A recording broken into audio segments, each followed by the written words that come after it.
l'apôtre Hippolyte n'est plus. Il est mort. J'ai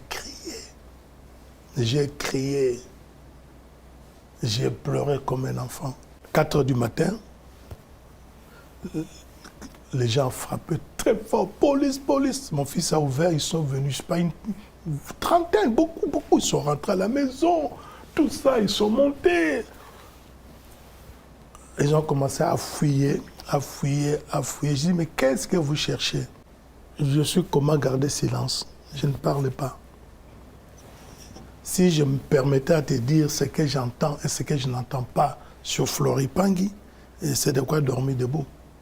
C'est terrible, mais je ne dis rien, je souffre, j'intériorise tout, mais j'ai compris que c'est pas évident. Je prenais tout, je me mettais dans l'œuvre de Dieu. Je n'ai même pas le temps de m'occuper de mes enfants. Mes enfants ont grandi. Je ne suis jamais allé en vacances avec mes enfants. Jusqu'à aujourd'hui. C'est un milieu d'ingratitude. Le milieu le plus mesquin, c'est celui-là. À ce qui paraît, vous étiez aussi dans les fétiches, des choses comme ça. Alors, Dieu vous a puni en brûlant votre maison et tout ça.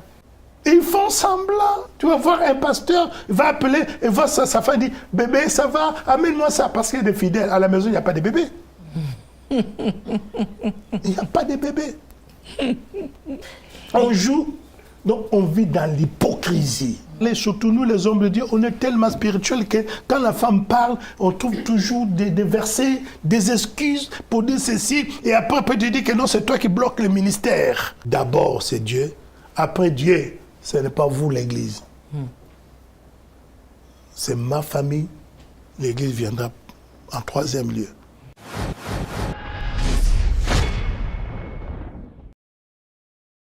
Bonjour, bien-aimés dans le Seigneur, bienvenue sur Casa Arema Télévision. La montagne de l'Éternel, c'est le lieu où vous devez être. Nous sommes ravis de vous retrouver aujourd'hui dans le cadre de votre émission de Casa Arema.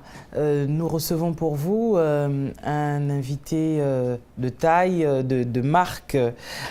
Pourquoi pas dire que c'est une légende dans cet évangile? Et avec lui, aujourd'hui, nous allons essayer de retracer son long et grand parcours. C'est vraiment parmi les pasteurs qui ont fait bouger la francophonie ici en diaspora. Il a fait vraiment la pluie et le beau temps. Ce sont des personnes qui se sont battues pour que l'évangile, ici en France précisément, soit vraiment répandu. Si aujourd'hui, il y a une multitude d'assemblées, c'est parce qu'il y a eu des précurseurs. Et l'homme que nous recevons aujourd'hui n'est autre que l'apôtre Flori Pangui Otombaka.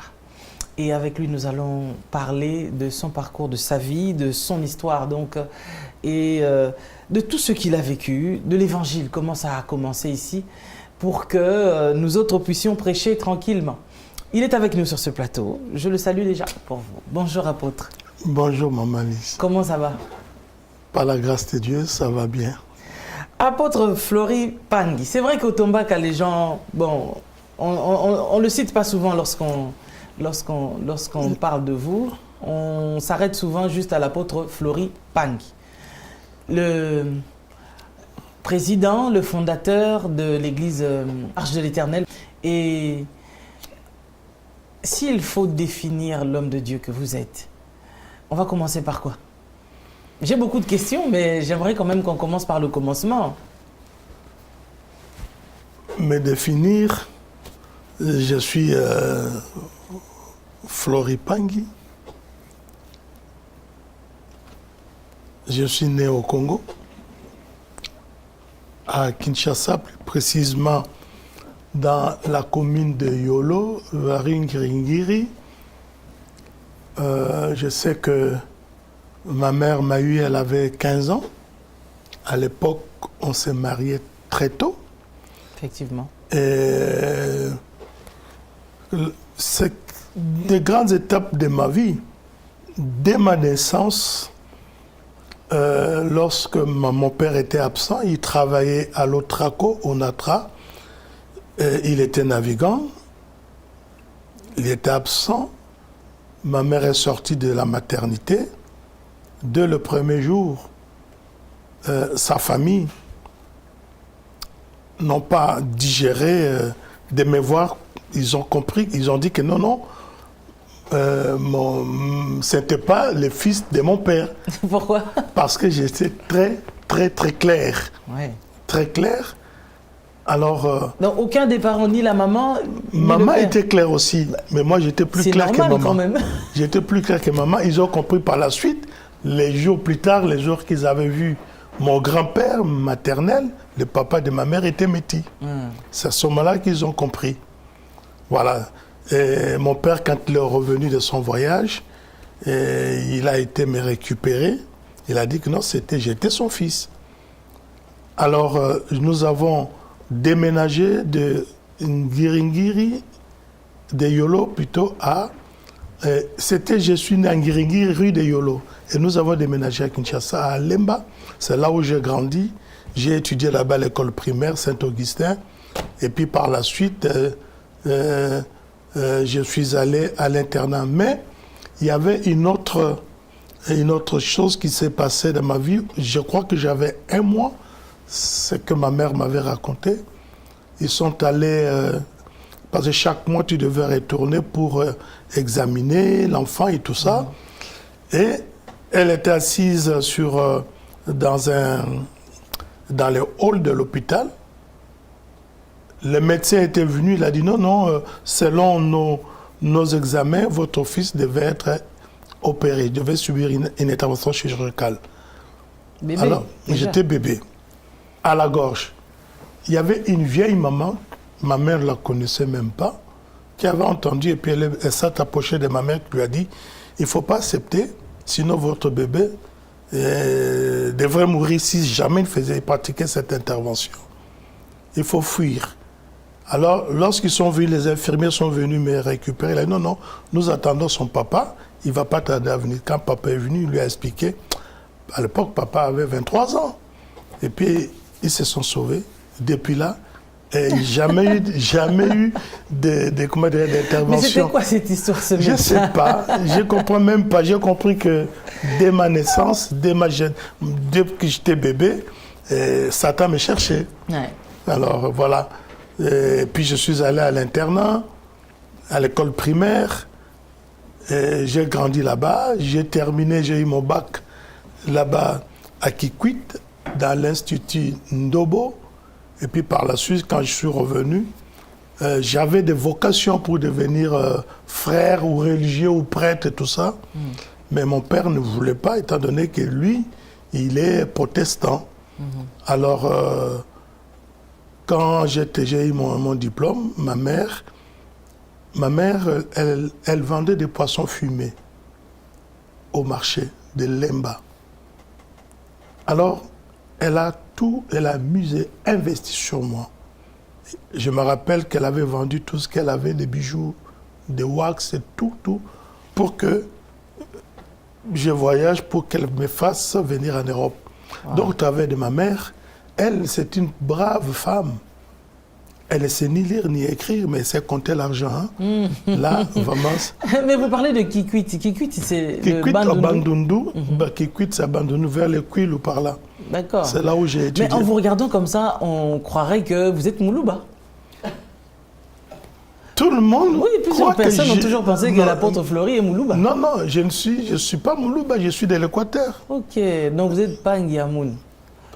Bon, normalement, nous, c'est... Enfin, comme disent les gens de Bandundu, quoi. Bandundu, Bas-Congo disent pas Ngiamoun. Mais le nom de mon père, c'est Mpangi. Il y a M avant. Ouais. Alors, c'est moi qui ai changé, j'ai enlevé M parce que j'avais un petit problème avec un garçon. Je ne voulais pas, que je sois derrière lui sur la liste.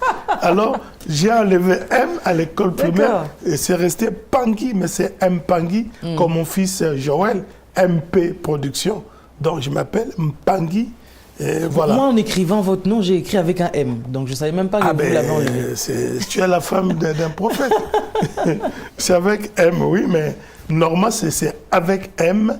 Mais ici, j'ai mis P, Pangui. Voilà, c'est resté parce que dans mon diplôme, tout, c'est resté P. Mais c'est MP normalement. Alors, vous êtes arrivé en France. Pas en France, je suis passé par Belgique. D'accord, ok, d'accord. Je suis arrivé en Belgique. Normalement, ma vision, j'ai aimé la Belgique. Je voulais rester à Bruxelles, étudier à ULB. Mais malheureusement pour moi, à l'époque, quand je suis arrivé, les chefs de la police étaient en face de l'immeuble là où j'ai résidé. Alors cet homme, il a compris qu'il a vu un noir qui est arrivé dans son quartier. Il ne s'était pas présenté. Il ne s'était pas présenté au bureau. C'est pourquoi ils ont commencé à me chercher. Alors on m'a fait fuir jusqu'à ce que... Ça, c'est à peu près quelle année? 79, 80, ces années-là. Alors, jusqu'à ce que...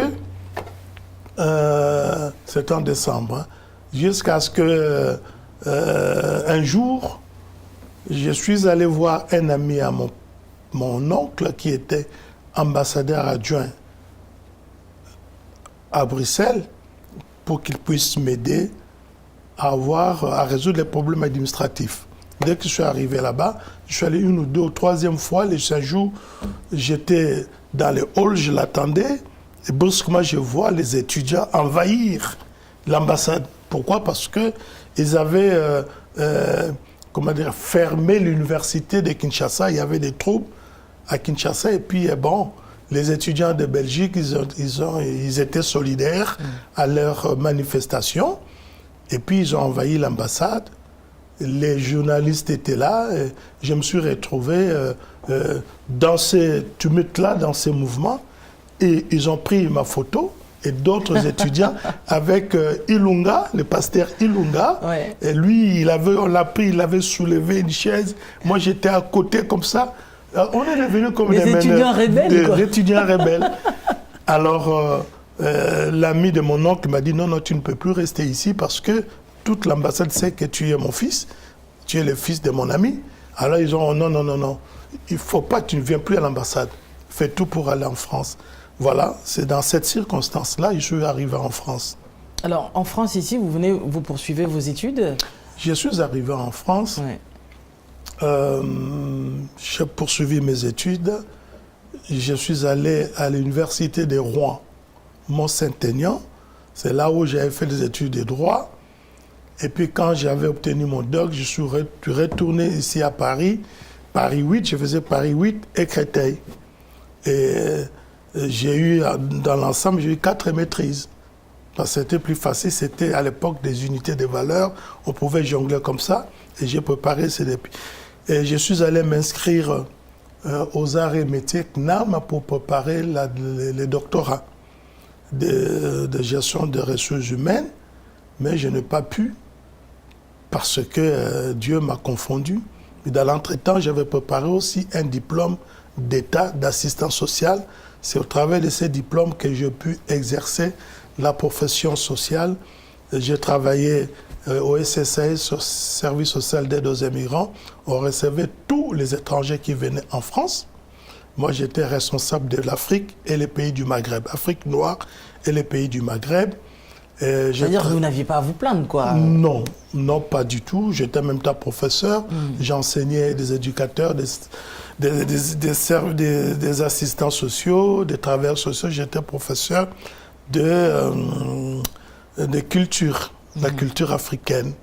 Et voilà. Donc, comme il y avait la masse des immigrés ici en France, ils voulaient comprendre les Noirs, comment on réfléchit, comment on vit et toutes ces choses-là. Donc, ils avaient besoin d'un Africain, si bien qu'il y avait de Blancs qui connaissaient bien, mais les Noirs, tu es Africain, c'est dans le sang. Feeling, ça passait. Le feeling, ça passait très facilement.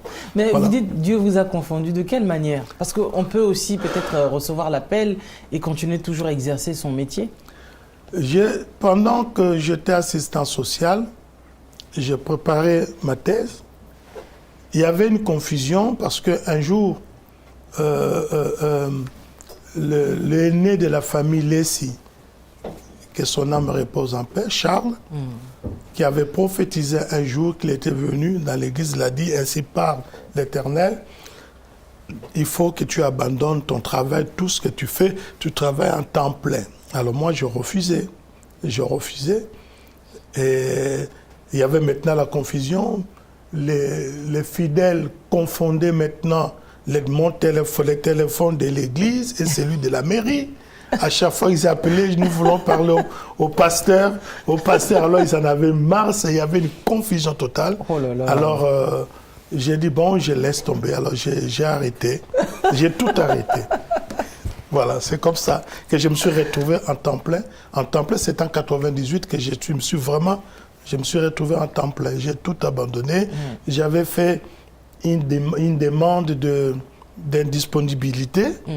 Ils m'ont là accordé pour, c'était pour 3 mois, 3 ans, j'ai renouvelé, puis je ne suis jamais... Mais normalement, je suis toujours fonctionnaire, mais jusqu'aujourd'hui, je ne suis plus jamais retourné à mon poste de travail. Ben, dis donc. J'ai travaillé au service social à Saint-Maur, à Saint-Ouen. Je suis arrivé dans la direction même de l'aide sociale à l'enfance de Bobigny, directeur de l'aide sociale à l'enfance de Bobigny. Voilà, c'est ça, c'est mon parcours professionnel. Et voilà.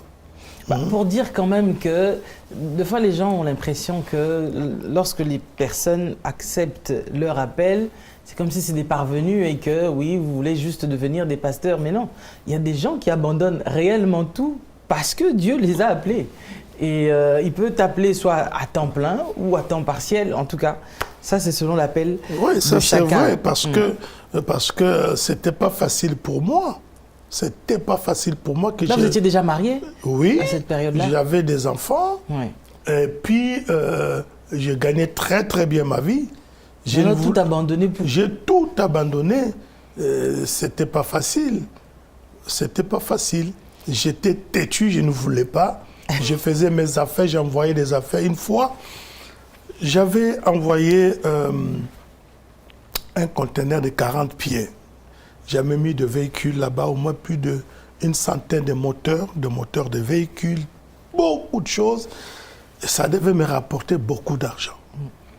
Alors, j'ai dit non, je m'en vais un peu là-bas. Je ne voulais pas. J'ai dit, je m'en vais un peu là-bas, faire des affaires, tout ça. Mais Maman Lise, j'envoie mon frère pour aller chercher des affaires.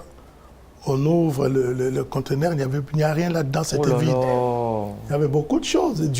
Quand Dieu nous tient. Dieu est compliqué, Dieu est très compliqué. Je suis retourné ici les mains vides, j'ai dit, bon, bien, tu as gagné, maintenant je suis en temps plein. Pourquoi je refusais? J'avais peur du lendemain, moi-même. Ouais. Je me disais, je connaissais bien les fidèles qui insultent les hommes de Dieu, qui disent n'importe quoi. Moi, j'aurais voulu être le partenaire de mon propre ministère et aider les autres. Mais ce n'était pas facile. Mais Dieu m'a coincé, il m'a coincé et j'ai tout abandonné. Aïe, aïe, aïe, aïe, aïe. Quand Dieu nous tient, c'est compliqué. Et à la maison, ça se passait comment? Est-ce que votre femme, elle a accepté ça facilement ou... Le problème, déjà, c'était mon père. Quand je venais en Europe, mon père me disait, vos histoires là des églises, là, ça ne va pas. Toi, parce que moi, je me suis converti en Afrique, 78-79, mon père spirituel, Tchamala Benoît, qui n'est plus de ce monde, avait prié pour moi en tant qu'évangéliste. Okay. Alors, j'exerçais déjà là-bas, à Kinshasa, à Yolo, FEMI numéro 8. Et finalement, moi, quand mon père m'avait dit, il m'a dit, tu es l'aîné, tu dois étudier, tu dois me ramener des diplômes. Moi, je suis ton père. Ces histoires-là, des églises, il ne faut pas que tu te retrouves là. Alors, j'avais peur. Je suis venu en Europe et j'ai essayé un peu de laisser cet aspect-là. J'étais chrétien, étudiant et tout ça, mais je ne voulais pas sortir de cette identité-là. Je devais rester chrétien, simple chrétien. Mais tout ce qui était à mon entourage, je voyais que j'avais des grâces compliquées. J'avais des dons, les dons de prophétie, des paroles de connaissance, les dons la vision, beaucoup de choses. Alors je ne voulais pas, mais rester devant pour continuer, pour comment dirais-je, servir Dieu, proprement parlant, dans le ministère comme ça.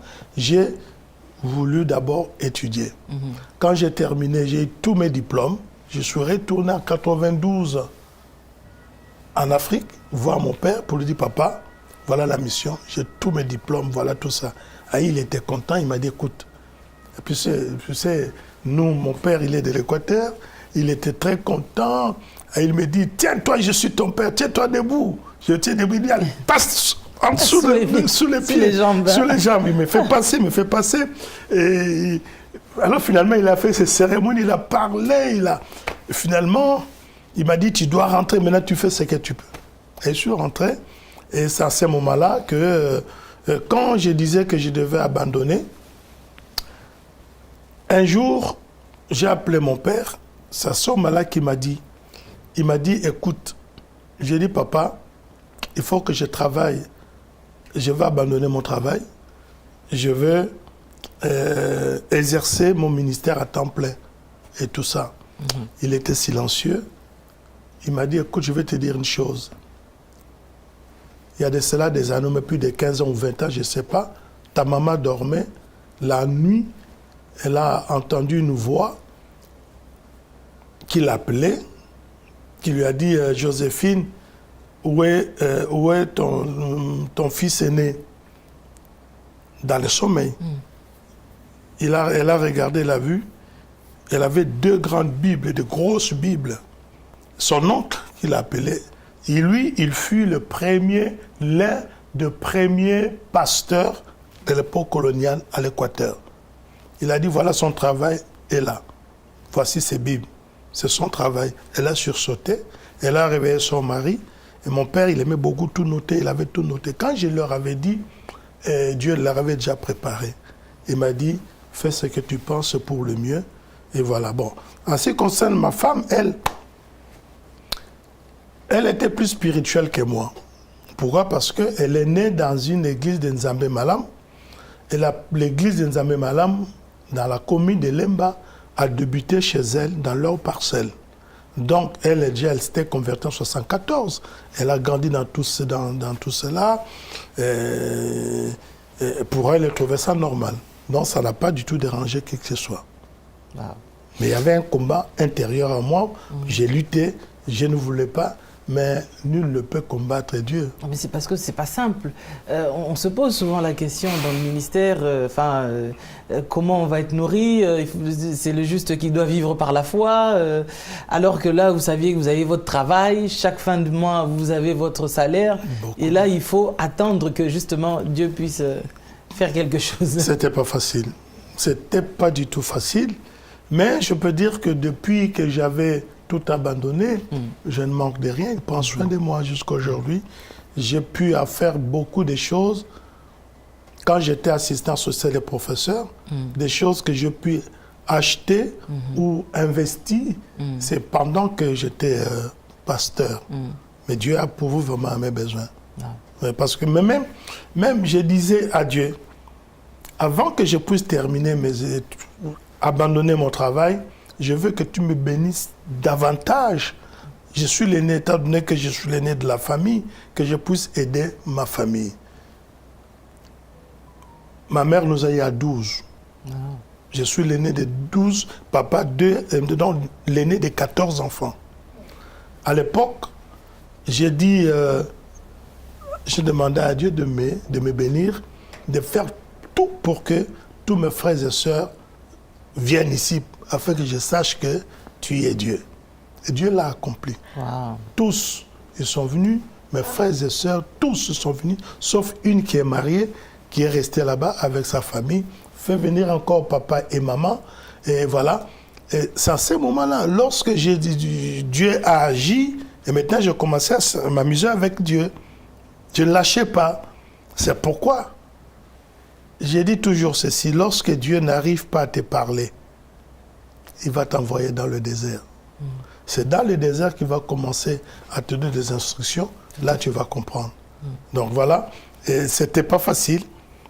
Et Dieu a fait en sorte que je puisse me soumettre à lui et puis de suivre surtout la prophétie de pasteur Charles Lessi qui s'était accomplie. L'Arche de l'Éternel est née comment? Arche de l'Éternel, l'histoire de l'Arche de l'Éternel, lorsque nous étions, on avait commencé entre 82 et 83, on était de jeunes étudiants. un jour, il y avait une femme, avait un tract, m'avait donné. J'ai pris le tract dans le métro, je suis allé à Paris. Il y avait un séminaire. J'arrive là-bas, à Marcadet, je rencontre la famille de Bishop Roger Kabea. Ils étaient là-bas, on a commencé à prier là-bas. Et jusqu'à ce qu'à un moment donné, on ne sentait pas qu'on avait la ferveur, on avait, comment dirais-je, cette soif-là de la prière, comme on priait en Afrique et tout, ça nous manquait. On s'est dit, pourquoi ne pas prier chaque vendredi? Et chaque vendredi, tous les vendredis, on faisait des veillées de prière dans la maison, l'appartement de Roger Bishop Kabea, 47 rue Mira, au Château Rouge. C'est là où on commençait à prier. Et jusqu'à ce que, quelques temps après, il y a eu Kabea, il y a eu Bishop Kabea, apôtre Joseph Matouba, il y avait pasteur Étienne, il y avait Tantine, la grande sœur de la famille de Kabea et d'autres personnes.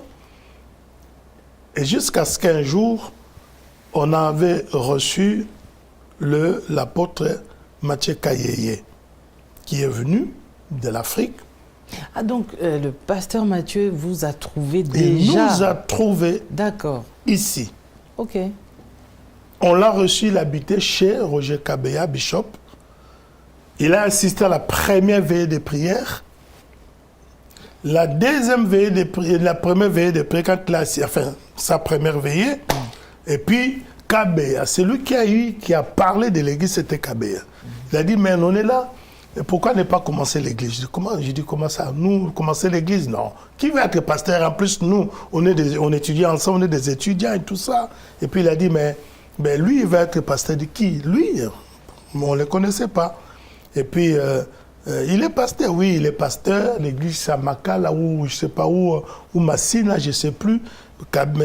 Apôtre il est le beau-frère de l'apôtre Toumba Chaoumba qui est décédé, qui est déjà mort. Alors, il était pasteur en Nzambe Malam. Alors, j'ai dit, ok, bon, on verra vendredi prochain, tu vas nous prêcher pour voir. C'est moi qui disais ça, vendredi prochain, elle arrive. Et il nous a prêché, Maman Élise. Alors là, il a prêché sur le Saint-Esprit, c'était terrible. Moi, je dis, c'est lui, c'était un vrai pasteur. C'est comme ça que nous avions commencé à prier. Et on a sorti, lui, il a donné le nom de l'église Alliance chrétienne. Il n'y avait pas d'église. Franchement, on ne peut pas changer l'histoire. Il n'y avait pas d'église. Donc ça veut dire qu'on peut quelque part dire que, entre autres vous, le bishop Kabea, les Matouba, tout ça, vous êtes quand même les pères du réveil ici en France. Mais il y a beaucoup de gens qui savent que le Congolais n'accepte pas les gens. Comme nous sommes vivants. Ah oui, mais il faut reconnaître de votre vivant. On ne va pas attendre que vous ne soyez pas là pour le reconnaître. Le fait a commencé comme ça, avec pasteur Kayeye. Oui. Il n'y avait pas d'église. À l'époque, nous, on était étudiants, on priait chez les Blancs. Et puis, vendredi, on avait des veillées de prière. Il y avait certains groupes par-ci, par-là, des groupes et tout ça, il y en avait. Des maisons. Des maisons et tout ça qui priaient. Mais l'église, ça c'est la première église, c'est l'Alliance chrétienne, avec nous et le pasteur Mathieu Kayeye. Vers les années 84-85, on a invité Maman Toumba Chaoumba, l'apôtre. Elle est venue. Alors c'est cette femme-là qui a fait bouger. Elle a fait bouger Paris, pour ne pas dire la France. À l'époque, il y avait des Africains, il y avait tout.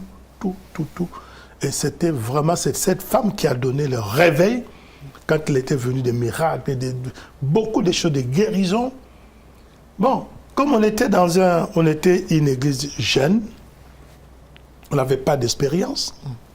Elle avait l'expérience déjà, parce qu'il y avait des églises. Alors, quand elle est venue, elle a modifié l'organisation de l'église. Donc, les diaconesses étaient là, qui s'occupaient de finances, mais elle donne à quelqu'un d'autre et tout ça. Ça créait des problèmes de leadership. Ah ouais. Et finalement, c'était compliqué. Alors, tout le monde a... Ça a lésé les gens. Beaucoup. Beaucoup, beaucoup. Et Mais en fait, bon, elle n'est plus là, mais comme on parle de l'histoire quand même, en quoi faisant elle, qui était juste venue peut-être vous prêter main forte, devait se mettre à décider de qui devait devenir quoi, qui lui avait donné les instructions pour... Personne. Ah, elle a décidé d'elle-même. D'elle-même, non, ça peut être surpris, c'est pourquoi ça causait des problèmes. C'est Bishop Kabeya qui l'avait invité, parce qu'elle la connaissait, qui est aussi la belle-sœur de l'apôtre Matthieu. Il l'avait invité comme ça. Quand il y a eu tous ces problèmes, alors maintenant... Vous êtes séparés. Séparés. Et moi, j'étais là un peu découragé. J'ai dit non, il faut que... J'ai abandonné. Je suis retourné à l'université. Matouba, apôtre Matouba Josepha m'a dit, le mieux que tu ailles...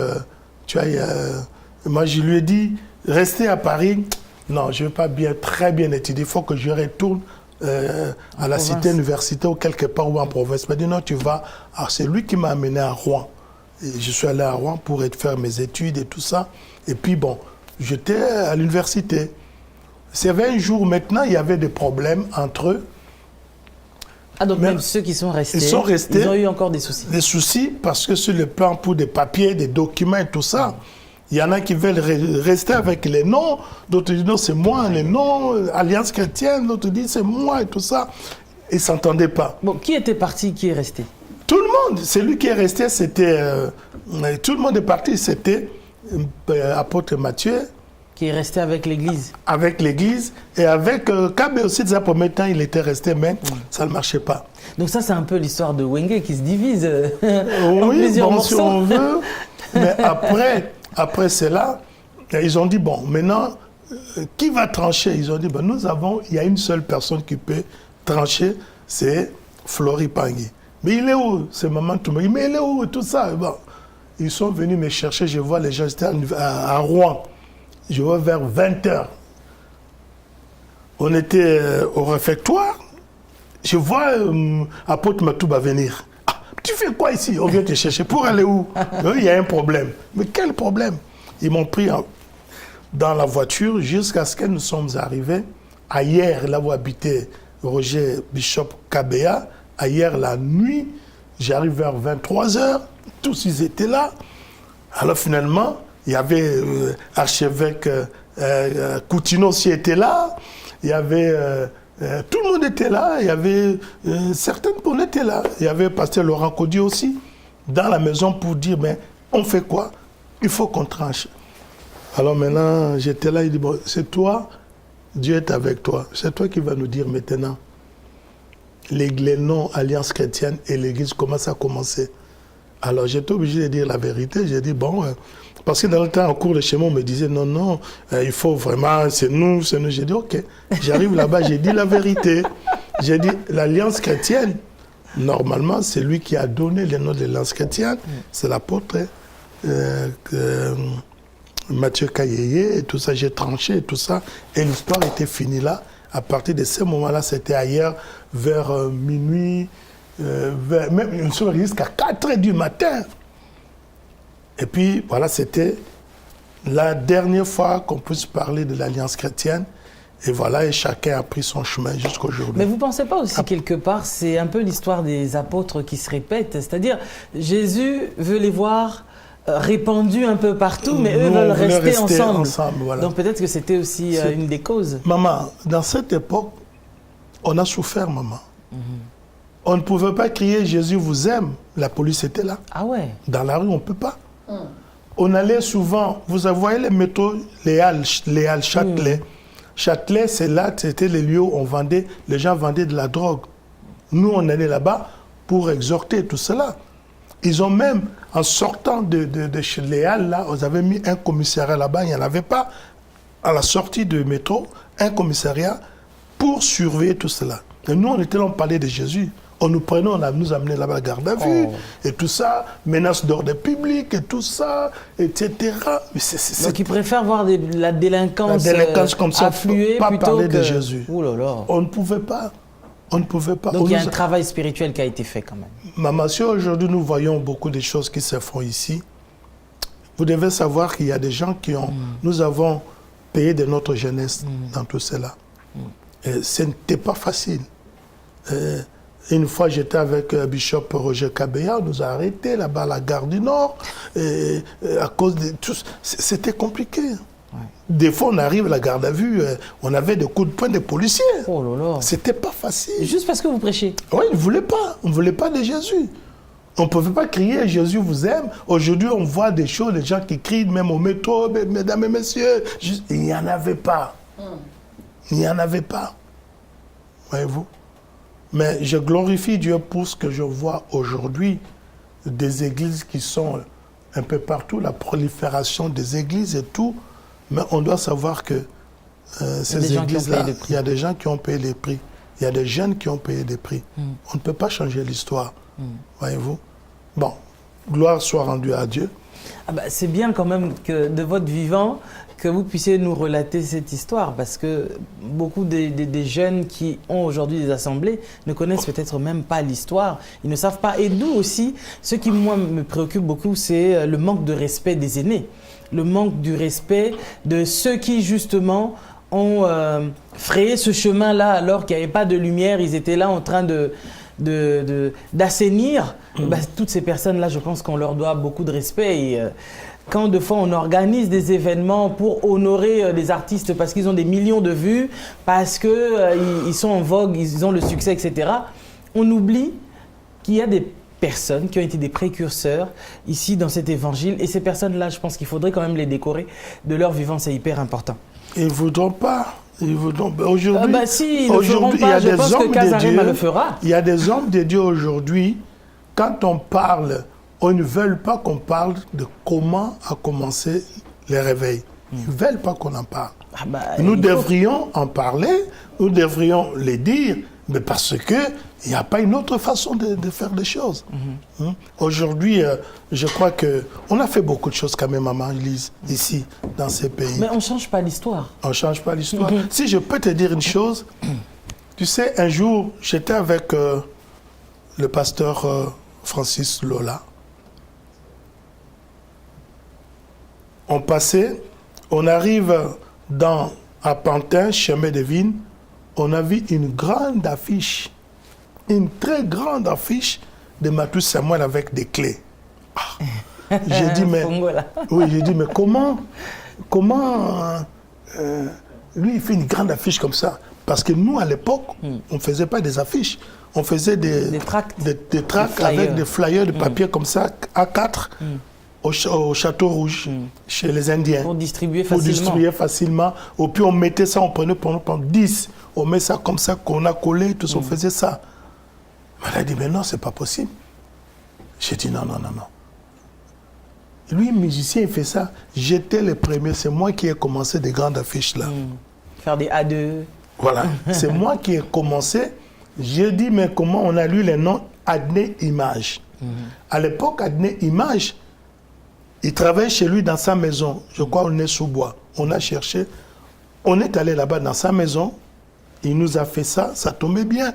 Parce que sa femme et ma femme, elles se connaissaient dans la même école au Congo. Et nous commençons à nous faire des prix. La première affiche que j'avais faite, c'était avec Tambulu Koki, les A2 là, de grandes affiches. Et puis c'est fini. Et puis deuxièmement, à l'époque, on faisait des séminaires, des campagnes de 3 jours. Vendredi, samedi, dimanche. On faisait comme ça. Et moi, j'étais le premier à commencer dimanche à dimanche. C'est moi qui ai commencé ça. Et puis, j'étais le premier à faire un séminaire de 45 jours. Ouh, 45 jours de séminaire. Jour pour jour, c'est moi qui ai fait ça. Et les gens viennent chaque jour? Tous les jours pleins. Wow. Avec Tambulu Koki. Et puis, après Tambulu Koki, j'ai fait un séminaire de 54 jours.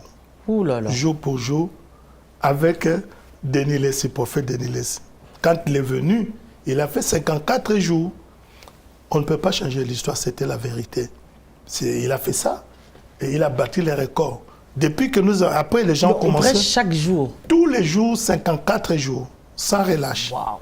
Tous les jours, 45 jours, sans relâche avec Tambulu Koki. le séminaire. Il y avait la police venait, ne comprenait pas. Il y avait la foule, la foule, la foule. Depuis là, personne n'a jamais battu ses records. Wow. Et je suis allé en Angola. Quand je suis arrivé en Angola, j'ai vu que non. Nous, on avait des problèmes.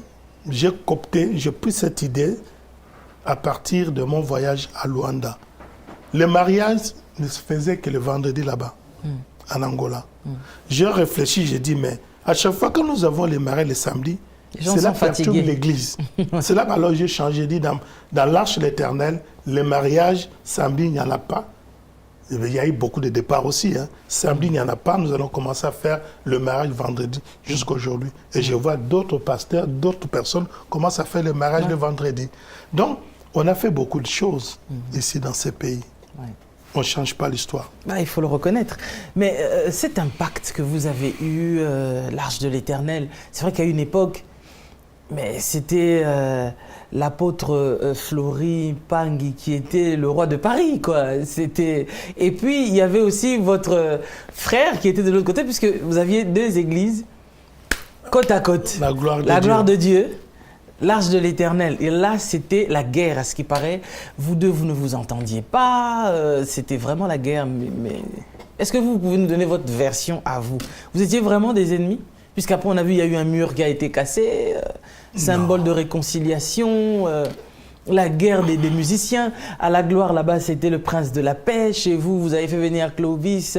Et ensuite, il y a eu Mbouta qui est arrivé. Donc, c'était compliqué. Ok. Oui. Ouais. Justement, Mbouta, c'est ton mari qui avait fait venir Mbouta, ici, en France. Non. On s'entendait avec apôtre Hippolyte du tout. Il n'y avait pas de problème. Mais c'est le problème de leadership. Mais on s'entendait très bien. J'allais dans son bureau prendre les cafés et vice-versa. C'était dans l'absence des fidèles, alors? Dans l'absence des fidèles. On nous voyait.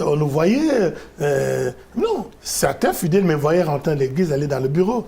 On nous voyait. Mais pourquoi c'était cette réputation qu'ils ne s'entendent pas, ils sont en guerre et tout ça? On n'était pas en guerre, je ne sais pas comment. Ce sont des fidèles, les gens et tout ça.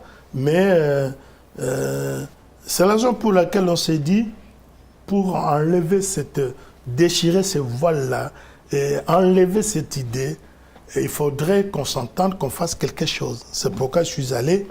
Un jour, je parlais avec Archibishop Coutinho qui m'a dit, on ne parlons pas. Il m'a dit, mais pourquoi toi et ton voisin? J'ai dit, mais non. Il a dit, non, tu dois faire quelque chose pour que tout le monde voie que non, il n'y a pas de problème. Et je suis allé, je lui ai parlé, il m'a dit, bon non, je pense que ça donne quand même du piment, on laisse comme ça. Je dis, non, il faut qu'on fasse quelque chose. Alors, à l'époque, il avait une grande église. Moi aussi, j'avais une grande église.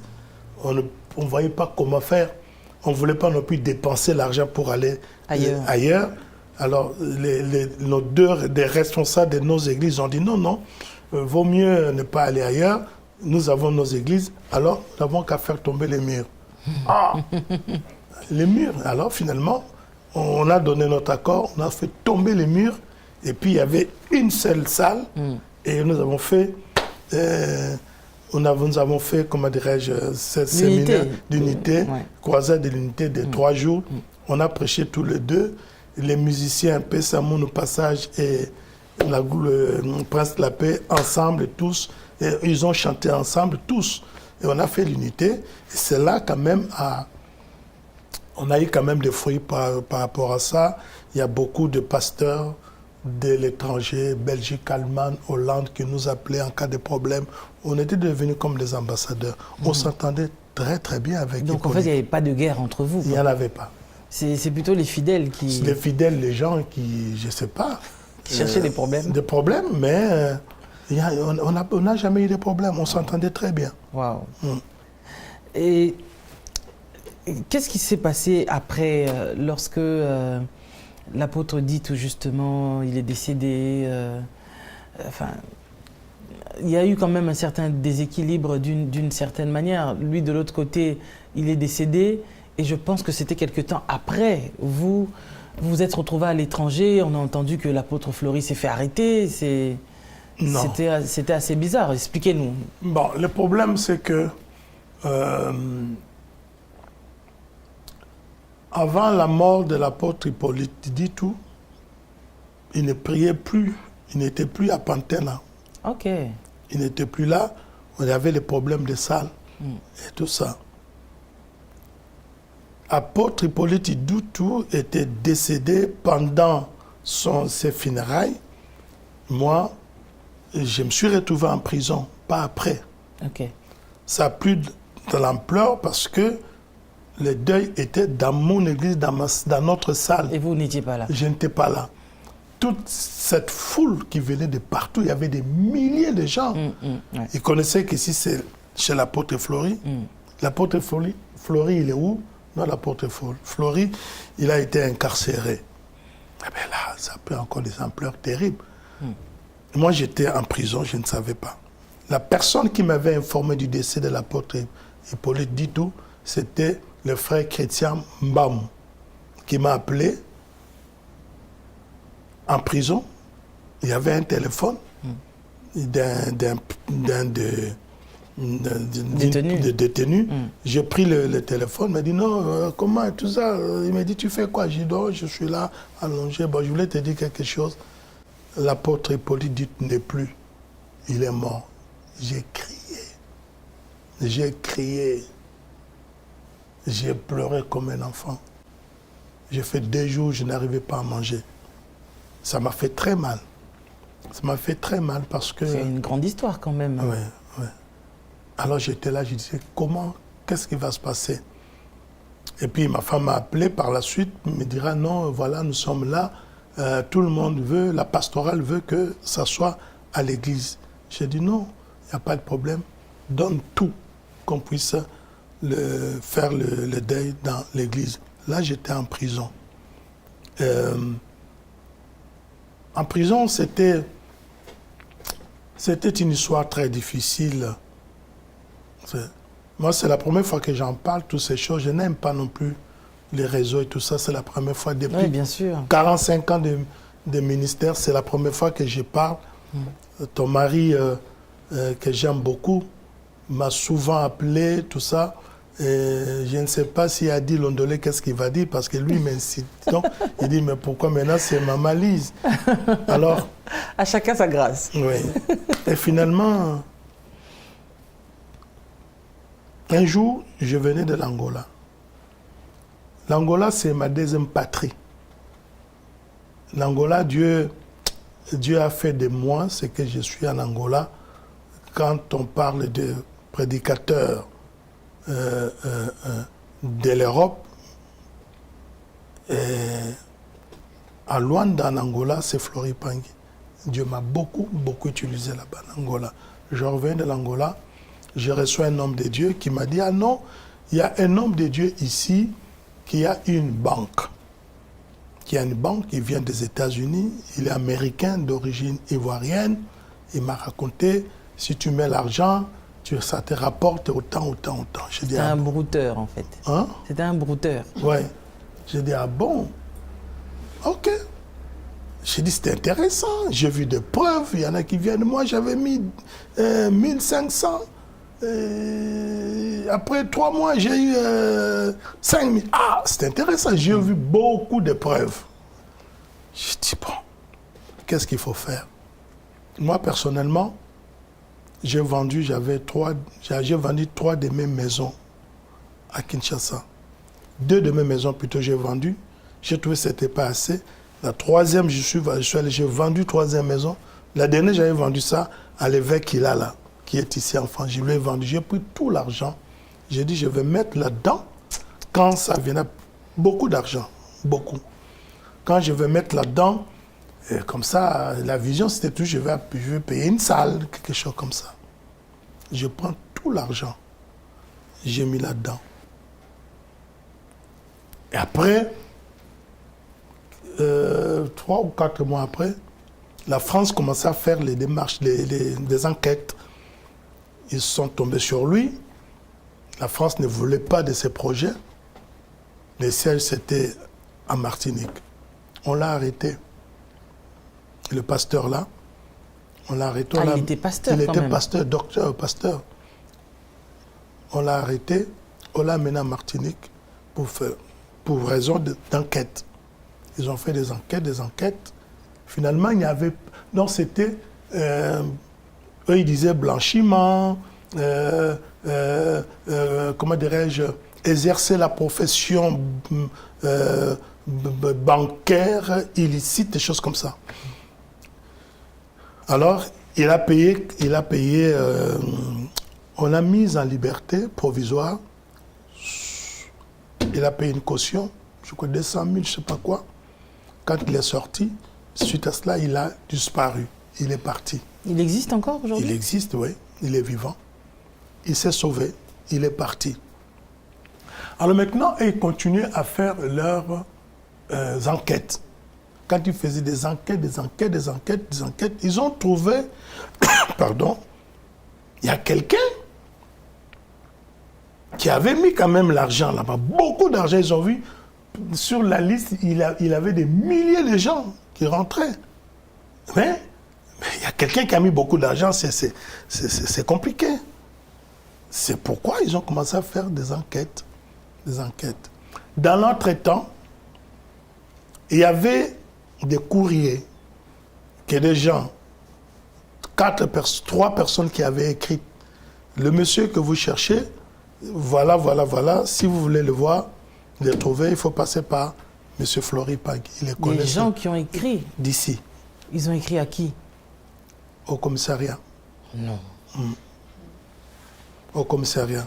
Ces gens-là, c'est des fidèles, des pasteurs? Non, des hommes de Dieu. Ah ouais. Mais pour quelle raison? Je ne sais pas. Et finalement, ça a coïncidé également avec leurs enquêtes de la police, des brigades de finances, de Nanterre et tout ça. Alors, bon, ça doit être ce sont collaborateurs peut-être. À 4 h du matin, un dimanche, j'ai prêché, je ne me sentais pas bien. J'ai dit, je vois comme ce qui est question qui arrive, vous devez prier pour moi, je sens qu'il y a une force là, ça ne va pas. Après la prière de l'église a prié, nous sommes allés à la maison, on dormait. 4 h du matin, les gens frappaient très fort. Police, police. Mon fils a ouvert, ils sont venus, je sais pas, une trentaine, beaucoup. Ils sont rentrés à la maison, tout ça, ils sont montés. Ils ont commencé à fouiller. Je dis, mais qu'est-ce que vous cherchez? Qu'est-ce que vous cherchez? Ils m'ont dit, vous connaissez M. Marc Dey? J'ai dit, oui. Ah, voilà.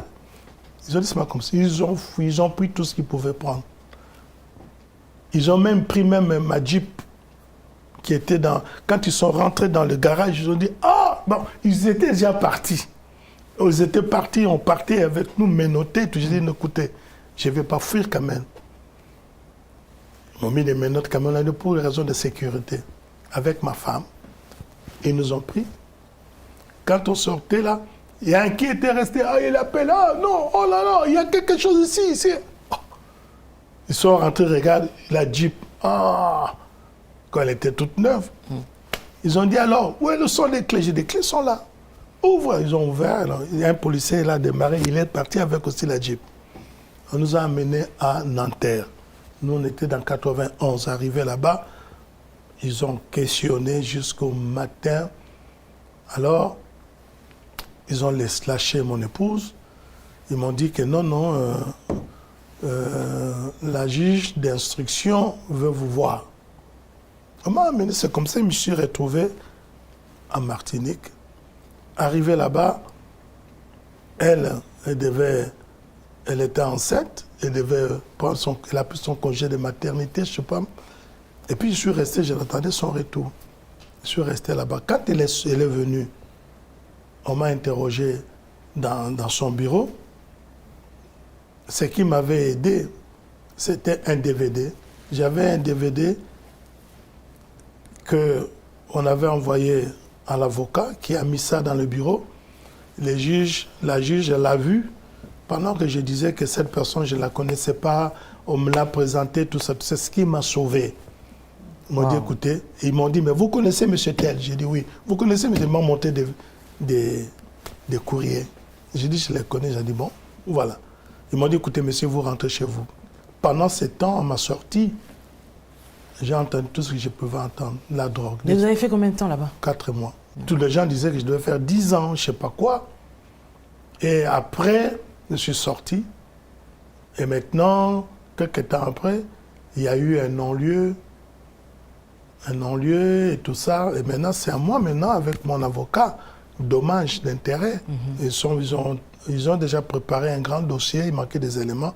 Maintenant, on va faire recours qu'on va me dédommager. J'ai traité de tout, ma réputation, beaucoup de choses. Donc, c'est un coup.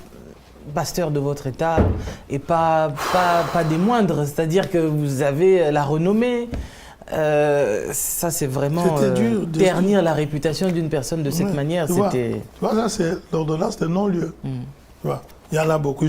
Après, ils ont rendu le véhicule, mais ils ont enlevé tous les 4 pneus. J'avais de gros pneus, ils m'ont mis des petits pneus. Je voulais aller riposter. J'avais mon beau-frère dit, écoute, vieux, parce que c'est toi qui es la tu les laisses. Nous sommes partis et c'était pas facile, maman. Wow. C'était pas facile. Voilà l'histoire de ce que j'ai vécu. Pendant ce temps, tout le monde pouvait dire ce qu'il pouvait dire. Et voilà. Moi, j'ai appris auprès de Dieu, je suis comment garder silence. Je ne parle pas.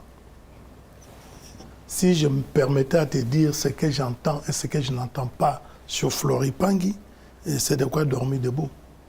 C'est terrible, mais je ne dis rien, je souffre, j'intériorise tout, mais j'ai compris que c'est pas évident. On va appeler ça comment, le combat de la foi?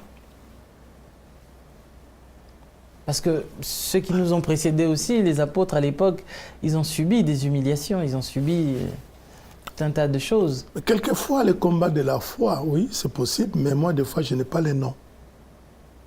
Et ce que j'ai vécu dans ma vie, je ne souhaiterais pas quelqu'un de passer par là. Pendant que j'étais en prison, sortant de prison, finalement, ma mère était décédée. Ah ouais. Cette femme qui a tout fait pour moi, cette femme qui m'a envoyé en Europe, elle était décédée, tout ça. Il y a eu une succession des événements. C'était terrible. C'était terrible. Quand on dit combat de la foi, oui, mais des fois c'est très compliqué. Ma mère est décédée. 15 jours après, papa n'a pas su supporter, lui aussi est parti. Wow. Je me retrouve l'aîné d'une famille de plusieurs enfants. Il y a certaines questions, je me disais, si papa était là, j'allais lui poser la question. Je devais gérer un certain nombre de choses que je ne pouvais pas. Et c'était très difficile pour moi. Alors, j'ai vécu des moments difficiles. Et quelques temps après, ma maison a brûlé. Ma maison, il y a eu un incendie. C'est vrai, j'allais en venir, parce que c'est vrai qu'il y a eu une succession, vraiment, on dirait, vous avez vécu la vie de Job. Ma maison a brûlé. Et les gens disaient, ouais, c'est Dieu qui est en train de le punir, parce que, à ce qui paraît, vous étiez aussi dans les fétiches, des choses comme ça. Alors, Dieu vous a puni en brûlant votre maison et tout ça. Dieu est miséricordieux, ne peut pas punir quelqu'un qui est dans le péché, le punir et puis le tuer, tout ça. Non, il cherchera la repentance. Non, non. S'il y avait des fétiches, eux aussi qu'ils aillent chercher des fétiches. Exactement. Mais le problème, mais parce que l'apôtre Fleury, entre nous, on a toujours ce genre de personnes qui, je ne sais pas s'ils ne croient pas que Dieu peut bénir les gens, je ne sais pas s'ils ont un problème avec la bénédiction. Être béni, Dieu vous a béni. Mais alors, pourquoi quand Dieu bénit quelqu'un, il faut automatiquement penser que la personne a touché au fétiche? Donc ça veut dire quelque part, Dieu ne bénit pas. C'est ça le problème. Pourquoi alors on le sert? S'il y a une élévation, ce n'est pas Dieu, c'est Satan, de fétiche. Maintenant, quand il y a la pauvreté, non, c'est Dieu qui a fait qu'il soit pauvre parce qu'il y a quelque chose. C'est question de... Tu sais, nous avons grandi à notre époque, dans notre époque, notre génération. L'histoire des fétiches, tout ça, On n'y pensait même pas. Ça n'existait pas. Ça n'existait pas. Mais la maison a brûlé à 5 heures du matin. On dormait.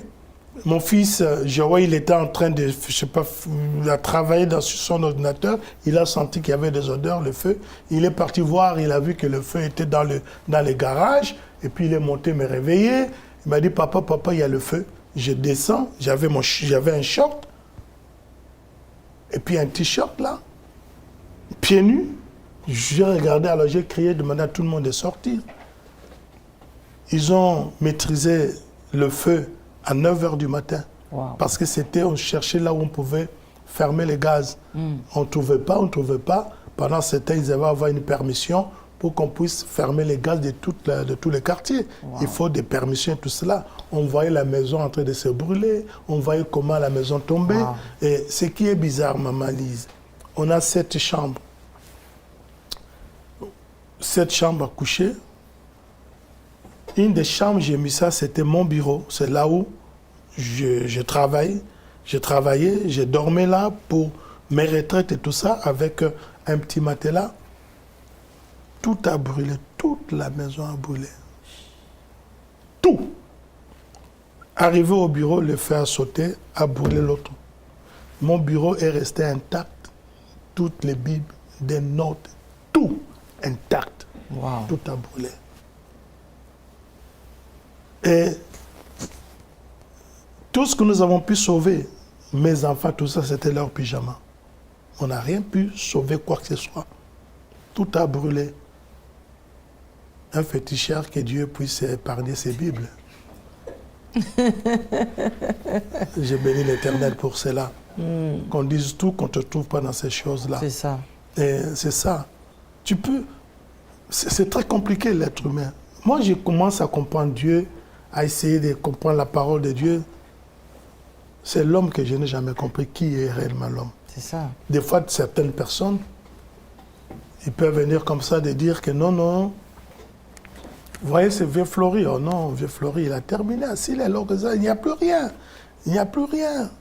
Il y avait un pacte avec Satan et puis maintenant, c'est fini. D'ailleurs, c'est moi qui lui donne des messages, des prédications. Je lui donne des prédications. Oh, tu vas me donner des prédications? Moi, quand j'ai commencé, je me suis converti. Tu avais, je crois, 4 ou 5 ans ou comment? Et maintenant, tu es venu en Europe. Je vous ai reçu, prié pour vous, et recommandé, j'ai ouvert des portes et tout cela.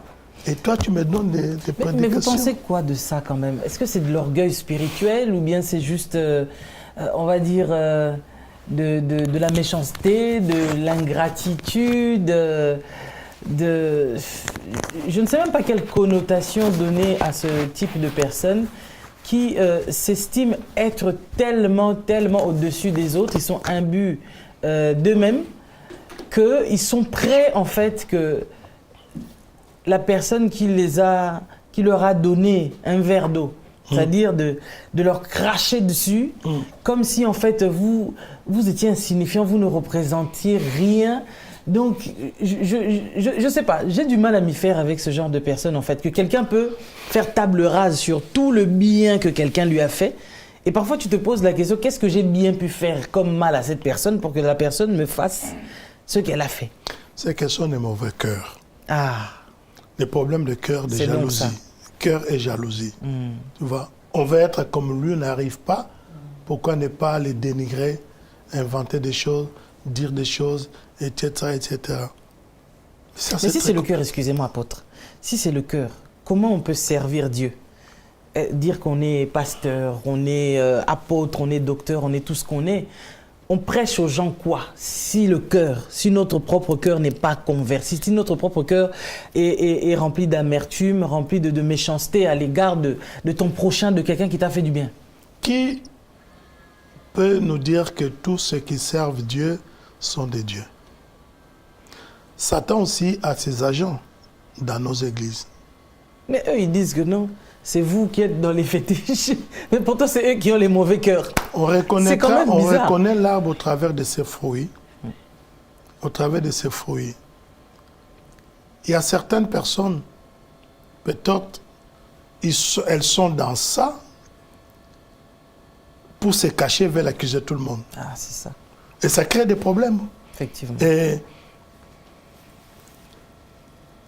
c'est question de jalousie, de mauvais cœur. Surtout ça. Et de haine. Il y a des parvenus, quand ils arrivent dans un certain nombre de choses, ils croient que tout le monde... Non, non. Moi, j'ai dit toujours ceci.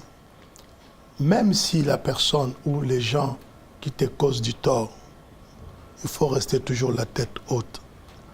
Maman Lise, on ne maudit jamais la source. Moïse, Dieu lui a demandé de maudire le fleuve, l'eau, le Nil. Moïse avait son bâton. Moïse voulait maudire, non, il n'a pas pu. Il a remis le bâton à son frère Aaron. Il a dit, toi tu n'as qu'à le faire, parce que Moïse s'est souvenu que s'il est en vie, on l'avait pris dans les roseaux, on l'a pris dans le fleuve. Le fleuve ne l'a pas tué, ni des crocodiles, ni des caïmans, ni quoi que ce soit. Il a eu la vie sauve. Il n'y avait pas de vagues. Il a dit non, il était reconnaissant, il ne pouvait pas maudire, parce qu'il venait de là. Voyez-vous? Il y a beaucoup de gens, ils sont tellement ingrats, même s'ils amassent des trésors aujourd'hui, demain, ça va s'évaporer. Il n'y aura plus rien. C'est pourquoi il faut continuer toujours à rester comme Dieu t'a appelé. Il y a des jalousies un peu partout. Aujourd'hui, on peut voir, mais tu vois, tu as ton mari, par exemple, qui réussit bien, qui travaille durement. Avec sa femme, tu es là à ses côtés. Tu crois que tout le monde sera content de voir un couple comme ça, merveilleux et beau, émerger comme ça? Mais Non. apôtre, je suis d'accord avec vous. Mais quand justement, ce que vous faites là, vous le faites participer aux autres. Vous donnez aussi à ces personnes. Et c'est encore les mêmes personnes qui viennent pour vous détruire. Comment on peut expliquer ça en fait? Mais il y a certaines choses, c'est vraiment inexplicable. Dieu seul connaît. Parce que ces gens-là, ils sont nombreux. En fait, il ne faut pas donner alors. Parce qu'il y a des gens, quand C'est vous leur beaucoup. donnez, c'est en ce moment-là maintenant qu'ils décident non, il faut que je vous détruise. c'est parce l'argent que pour cela. comment tu donnes avec beaucoup de facilité, donc c'est que tu prends ça dans la bouche d'un requin. C'est bizarre. l'argent pour laquelle Dieu, l'expérience nous pousse à donner maintenant avec discernement. C'est ça. Qu'on ne se précipite pas à donner n'importe, il faut discerner. Parce que tout le monde ne mérite pas la bénédiction. Tout le monde ne mérite pas qu'on puisse l'aider. Voyez-vous? Alors, il faut maintenant donner avec discernement. Effectivement. Non, sinon, on ne va pas s'en sortir. Voyez-vous? Dans nos églises, c'est comme ça. Combien de gens qui sont venus à l'église, détruisent l'église, tu l'invites, ils détruisent l'église, ils passent chez les gens, ils prennent les numéros de téléphone des fidèles, ils les appellent. Est-ce que vous avez vécu ça, vous? C'était vraiment un pain quotidien pour moi. Un pain quotidien pour moi. La pêche à l'aquarium. Beaucoup. Beaucoup. Voilà. Mais moi, ceux qui ont quand même, la plupart du temps, ce sont certains hommes de Dieu, si on peut les appeler comme tels, qui influencent des fidèles et tout ça. Moi, aujourd'hui, souvent, pour beaucoup de gens, pour m'inviter, c'est difficile parce que à chaque fois qu'on m'invite, je vois 4 ou 5 têtes de mes fidèles. Alors, il ne faut pas la peine qu'on invite. Je suis allé 3 fois. Une fois, je crois, avec le docteur Ricardo. Il m'amène dans une église. Je dis, on y va, on ne m'a pas invité, on y va, on sait qu'on s'en va. Regarde, comme ça, des vieux fleuris, il est là. Je rentre dans l'église, je ne peux pas me chasser. Je m'assois, je vois que les cultes commencent à être un peu compliqués. Je vois au moins 6 personnes là-bas. Ce sont mes collaborateurs, des gens qui prient maintenant là-bas. Tu vois, il y a des gens, pour progresser, prospérer, il faut tuer quelqu'un. Et ça, un bien mal à qui ne profite à rien. C'est vrai. Mais c'est pourquoi on a vécu beaucoup de choses. Ils ne savent pas que on a quand même, c'est un milieu d'ingratitude. Le milieu le plus mesquin, c'est celui-là. l'ingratitude. Les gens ne sont pas reconnaissants. Tu vois? Combien de gens qu'on a aidés, mais en retour, on n'attend rien. C'est pourquoi il y a un homme de Dieu, je crois, c'est le prophète Mies, il m'avait dit un jour, il prêchait, il me dit, apôtre Fleury, tu as aidé beaucoup de gens. Dieu me demande de te dire, n'attends rien. Quand tu aides quelqu'un, n'attends rien de la personne. Attends tout de Dieu. C'est ça. Voyez-vous? Le monde est très, très méchant. Et surtout, les milieux des enfants de Dieu. Aujourd'hui, il y a des gens qui ont payé le prix. Par exemple, moi, aujourd'hui, je suis là, je regarde certaines personnes, mais tu te dis, mais tu entends comment la personne dit des choses, tu dis, bon, en qualité, je me vois que je suis un père, des fois, j'accepte tout, mais je ne dis rien. Tu vois? Parce que, quelquefois, un enfant, comme on dit, un adage qui dit chez nous, l'enfant peut faire ses besoins sur ta main, tu ne vas pas couper la main, tu regardes comme ça, mais avec prudence. Mais avant,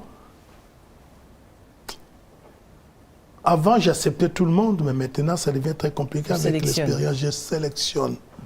Je sélectionne. À tous les niveaux, je sélectionne parce que je sais que ces gens-là ne sont pas corrects. Quelqu'un qui peut inviter, tu es comme ça, derrière toi, il tourne, il va dire d'autres choses qui n'ont rien à voir. Et une fois, j'ai regardé, il y a un frère qui m'a dit, mais qu'est-ce qui se passe? Pourquoi tout le monde y va à Casarema et toi tu ne vas pas? Je dis, mais à Casarema, je vais quand je veux, il n'y a pas de problème et tout ça. Et après, il dit que non, parce que je crois là-bas, il y a des histoires de fétiches. Mais...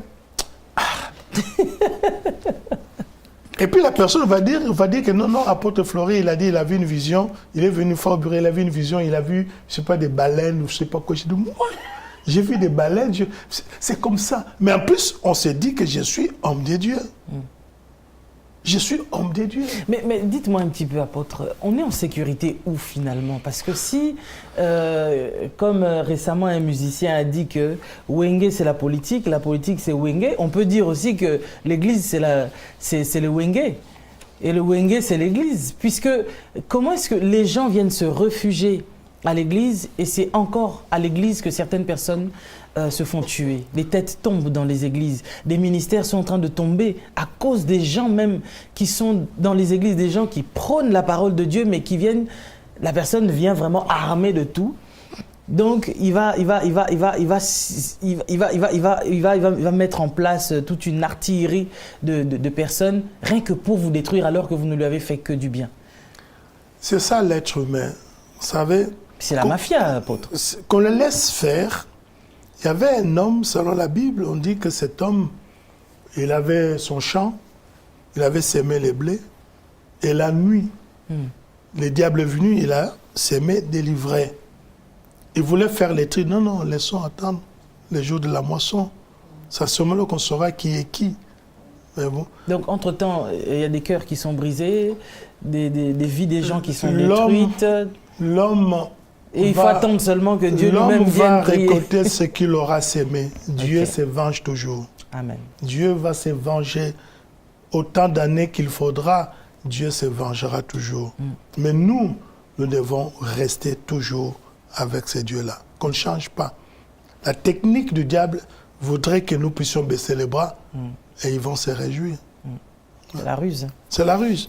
Ouais. Nous avons, moi par exemple, quand je parle nous, moi par exemple, j'ai beaucoup investi dans l'œuvre de Dieu. Au détriment même de ma famille. J'ai négligé même mes enfants. Ça, c'est une grande erreur que les hommes de Dieu font, n'est-ce pas? Si on me demande de le refaire, je ne le referai plus jamais. Maman Lise, mes enfants ont grandi. On voit apôtre Fleury, tout ça, mais tout l'argent, tout ce que j'avais, c'était dans l'église, dans les ministères. J'aimerais vraiment qu'on fasse un gros plan sur l'homme de Dieu ici. Parce que... Est-ce que vous pouvez donner un conseil à tous ces serviteurs qui font exactement ce que vous déplorez aujourd'hui, c'est-à-dire négliger sa famille pour l'Église, c'est-à-dire prendre tous tes biens, vendre tes biens parce qu'il faut payer la salle de l'Église et tes enfants, tu ne vas pas les emmener en vacances parce que cet argent, il faut que tu payes le loyer de l'Église. Mamali, je suis passé par là. Moi, je travaillais, je gagnais très bien ma vie, j'étais assistant social responsable, j'étais pauvre, je gagnais tout ce que j'avais. Mais je gagnais de l'argent. Tu te rends compte, quelquefois, je vivais encore à Champigny. On allait chercher des fois des chemises, des jeans au marché à 5 heures du matin. Qu'est-ce qui me manquait? J'avais tout. Je prenais tout, je mettais dans l'œuvre de Dieu. Je n'ai même pas le temps de m'occuper de mes enfants. Mes enfants ont grandi. Je ne suis jamais allé en vacances avec mes enfants. Jusqu'à aujourd'hui. C'est une gaffe. Jamais eu le temps de passer avec ma famille. J'ai sacrifié ma maison pour dire que non, non, c'est l'œuvre de Dieu. Mais quel péché grave. Et je regrette amèrement aujourd'hui, comment pourrais-je récupérer cela? C'est trop tard, mes enfants, ils ont grandi, ils ont leur famille, ils ont leurs enfants. Je demande, je prie Dieu qu'ils ne tombent pas dans les mêmes erreurs que leur papa, qu'ils s'occupent de leurs femmes, qu'ils s'occupent de leurs enfants, qu'ils prennent soin de leurs enfants. Et cela est grave. On se croyait beaucoup plus, plus spirituel que le Saint-Esprit lui-même. À la maison, des fois, quelquefois, on peut... Nos enfants connaissent beaucoup plus l'histoire, la généalogie d'Abraham, d'Isaac et de Jacob. Ils ne connaissent rien de leurs parents. L'histoire de la famille, il y en a qui ne connaissent pas. À la maison, il n'y a que la spiritualité. Même sa femme, la femme ne peut pas parler, surtout nous les hommes de Dieu, on est tellement spirituels que quand la femme parle, on trouve toujours des versets, des excuses pour dire ceci, et après on peut te dire que non, c'est toi qui bloques le ministère. Merci l'homme de Dieu. C'est toi qui bloques le ministère. Tu es l'obstacle à mon ministère. Tu es ceci, tu es cela. C'est une erreur. Moi, je conseille beaucoup plus aux hommes de Dieu. Ce sont des erreurs, des fautes graves. D'abord, c'est vrai, c'est Dieu. Après Dieu, ce n'est pas l'Église ni le ministère, c'est la famille. Et le ministère, l'Église vient après. Ces fidèles-là, quelquefois, j'entends des jeunes viennent me dire, voilà, et tout ça. Non, non, et tout, ma femme bloque le ministère, et tout ça. Je préfère encore te faire sortir que je reste avec mes fidèles là. C'est quoi ça? Ça pose et puis, des fois, il y a certains fidèles, c'est eux qui décident à la place de l'homme de Dieu même. C'est-à-dire qu'ils vont vous imposer des choses, mais derrière, ils ne vont pas assumer ces choses-là derrière. Maman, il y a des infiltrés. Un jour, je connaissais une sœur, une brave sœur, selon moi, qui me faisait des cadeaux. Il suffit que je touche, j'ai la réponse. Ah, il y en a plein comme ça. Elle était comme ça.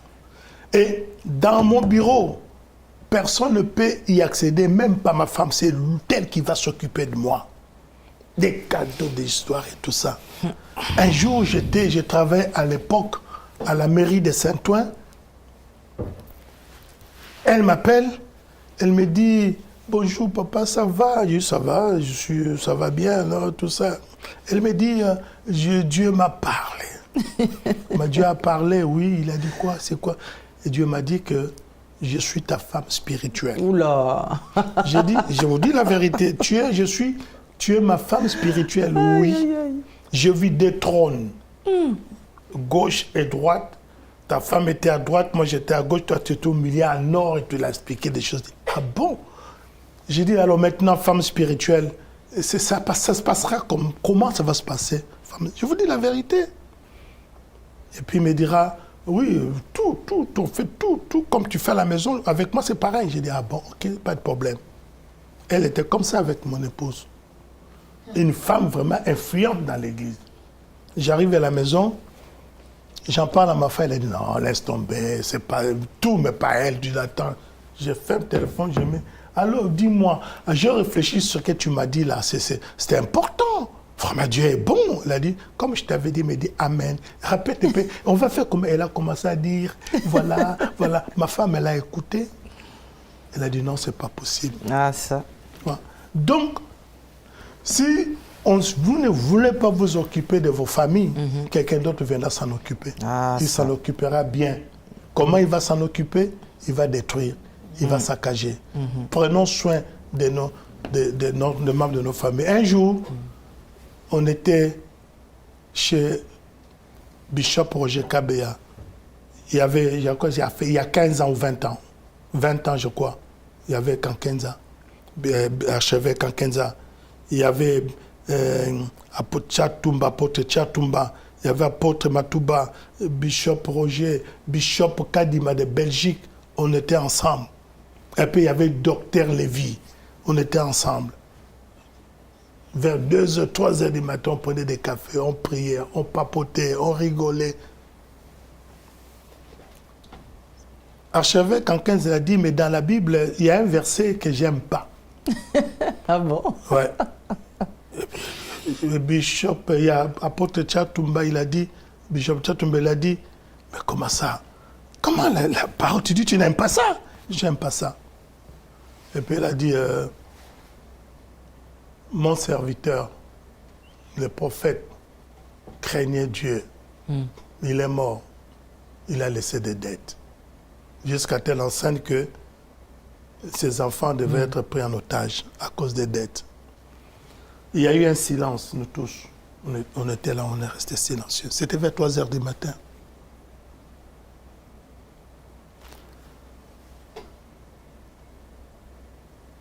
Le lendemain matin, c'était vers 10h, 11h, je suis rentré à la maison. Ça m'a travaillé. J'ai dit, où j'y vais? Qu'est-ce que j'ai fait avec ma famille? J'ai fait comment? C'est là qu'il a commencé à me travailler. Je pouvais avoir des ordinateurs de ceci dans mon bureau. À la maison, il n'y en a pas. Les enfants n'ont pas d'ordinateur. Il n'y a rien. J'ai dit non. Ces versets-là m'a bouleversé. J'ai dit non, c'est fini. C'est fini. Les enfants j'avais déjà grandi. Je commençais à les amener tous les dimanches au restaurant. Après les kits du restaurant, ceci, des achats, des dons, je donne, tout ça. Mais on peut tout donner, tous les conforts qu'on peut faire à nos enfants. Ça ne sera pas suffisant. Ce que les enfants veulent de leur père, c'est l'affection. Oui. On ne donne pas l'affection. On n'a pas le temps.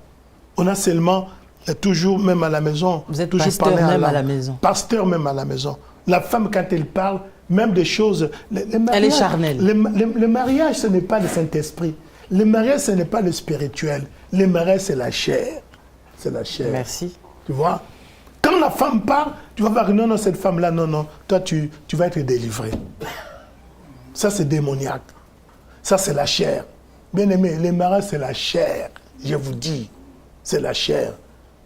Dans quelques années, pas beaucoup, j'aurai 70 ans. Je suis un vieux. Oh, on ne dirait pas. Ah oui, 67, dans 3 ans peut-être. Mais je vous dis, le mariage, c'est la chair. Quand la femme parle, tu dis que non. Tu n'oses pas. Même, non, on est tout le temps en prière. Tout le temps parler en langue. On va délaisser son épouse. Tu ne peux. Vous savez, l'héritage, l'onction ministérielle ne peut pas remplacer la vie conjugale. Amen. L'héritage, le ministère ne peut pas être l'héritage de nos enfants. Jamais. Pourquoi? Parce que Dieu, c'est Dieu qui m'a appelé Floripang. Il n'a pas appelé mes enfants. Je veux enseigner à mes enfants de demeurer dans la parole de Dieu, de croire à Dieu, mais ils ont sur leur destinée à eux. Quelquefois, je suis pasteur apôtre, je suis en train d'inculquer à mon épouse toute la parole de Genèse Apocalypse, qui doit être une femme de la parole, qui a dit que la femme-là est appelée à prêcher. C'est ça. Donc, ça pose des problèmes. Nous avons fait des erreurs. Moi, j'en ai fait beaucoup. Pendant que on m'a mis, Maman Lise, je parlais, je disais, je voulais te dire que on a vécu beaucoup de choses. Non seulement en tant que ministre de Dieu, nous avons toujours tendance, aujourd'hui, c'est pourquoi je m'adresse aux jeunes, même pas aux jeunes, à tout le monde. Le mariage, c'est charnel. Hein? Ta femme doit sentir qu'elle est une femme. D'abord, elle n'est pas la femme d'un pasteur, elle est la femme de Florie, la femme de l'homme en question. Mais des fois, souvent, nous ramenons notre titre, notre ministère à la maison. Moi, j'ai vu un autre jour, il y a une femme qui me disait, non, papa, un de mes fils, il est tellement spirituel, jusqu'à ce quand il prie, il commence même à parler à sa femme en langue. Mais ce n'est pas normal. Ce n'est pas normal. Et on terrorise même les épouses, même les enfants. La femme ne peut plus parler. Quand elle parle, non, tais-toi. Tu es venu ici pour détruire mon ministère. Tu es là pour détruire l'église. Tu es là, ceci, tu es là. Il y a toujours des histoires. Cela va frustrer même les mariages, détruire les mariages, détruire la communion même. Aujourd'hui, la communion même familiale. Aujourd'hui, nous voyons déjà la communion familiale est déjà détruite au travers des réseaux sociaux. À l'époque, même dans nos parents, à nous, dans nos villages aussi, ils se retrouvaient autour du feu. Et on racontait des histoires de la famille. Quelques années après, on se retrouvait devant la télé pour regarder ensemble. Aujourd'hui, ce n'est plus le cas. Chaque enfant a sa télé dans son portable. Chacun se raffaine par-ci, par-là. Il n'y a plus cette ambiance-là familiale. Et on vient encore avec les choses. J'insiste à ce que vous devez faire très attention. Moi, des fois, je peux faire 30 jours de jeûne et prière, je m'enferme à l'église. Maman Lise, je m'enferme à l'église, je laisse ma femme, mes enfants là-bas, je m'enferme à l'église. Tous les fidèles là commencent à clamer, oh, papa, homme de Dieu, homme de Dieu. Les jours, ça va tourner mal. La femme va rester, les enfants vont rester, et ils vont partir. C'est un peuple ingrat. C'est pourquoi je dis, il faut être équilibré. Amen. Il faut être équilibré. Un jour, il y a un ami qui m'a parlé. Il m'a dit, non, apôtre, c'est bien, mais tu laisses ta femme là-bas toute seule. Et tu laisses les enfants là-bas. 30 jours ici, ce peuple-là ne sera pas reconnaissant. J'ai compris ces choses, j'ai dit, d'abord c'est Dieu, après Dieu, ce n'est pas vous l'église. C'est ma famille, l'église viendra en troisième lieu.